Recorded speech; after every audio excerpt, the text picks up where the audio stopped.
शहरात मोकाट कुत्र्यांचा हैदोस। महापालिका आयुक्तांच्या दालनात सोडण्यात आले मोकाट कुत्रे, कुत्र्यांचा बंदोबस्त करण्याची मागणी। धुळे शहरातील प्रकार। धुळे शहरात मोकाट कुत्र्यांचा हैदोस मोठ्या प्रमाणावर वाढला असून नागरिकांना मोठा त्रास सहन करावा लागत आहे। मोकाट कुत्र्यांचा ताबडतोब बंदोबस्त करावा या मागणीसाठी चक्क महापालिका आयुक्तांच्या दालनात सामाजिक कार्यकर्त्यांनी मोकाट कुत्रे सोडली आणि प्रशासनाचा निषेध केला। मोकाट कुत्र्यांचा बंदोबस्त झाला नाही तर तीव्र आंदोलन छेडण्याचा इशारा यावेळी धुळ्यात देण्यात आला। धुळे शहरात कुत्र्यांच्या हल्ल्यात ठार झालेल्या तेजस राहते या बालिकेच्या कुटुंबियांना 25 लाखांची भरपाई द्यावी अशी मागणी देखील करण्यात आली।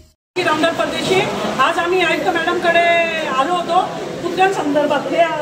तेजस वसावे, तेजस राहतेचं कुटुंब आहे। 1 वर्षाची जी बालिका नुकतीच बोरसेनगर गोंडूर रोड येथील बोरसेनगर मध्ये मारली, तिची भरपाई करण्यासाठी आम्ही मागणी केलेली 25 लाखाची। दुसरा असा त्या दरवेळेस आम्हाला मेनका गांधींचा प्रश्न देता, म्हणून आज आम्ही पालिकेत कुत्रे घेऊन आलेलो आहे। 600-700 महिन्याला 600-700 लोकांना चावा असतो, ते सर्व तातडीने बंद व्हायलाच पाहिजे।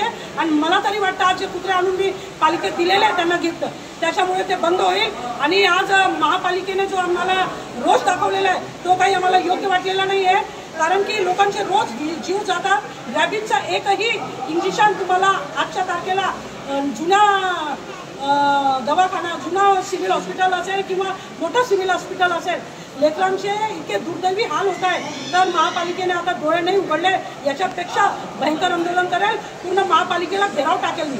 आणि संपूर्ण जेवढे लोक शहरात आहे ज्यांच्या कुटुंबियांना चावा झालेला आहे त्यांचा सर्वे आमचा चालूच आहे, त्यांना घेऊन आम्ही इथे येणार आहोत। आणि आमची एवढीच विनंती आहे की त्यांनी आता तरी या गोष्टीचा विचार करावा आणि तातडीने कुत्र्यांपासून जो चावा होतो त्याच्यापासून शहरवासियांना, जे आपले लोक 11 गावं ॲड झालेले त्यांच्यासह शहरातला एकही भाग असा नाही आहे की जिथे कुत्र्यांचा चावा मोठ्या प्रमाणात होत नाही, तरी पण त्यांनी तातडीने दखल घ्यावी एवढीच विनंती।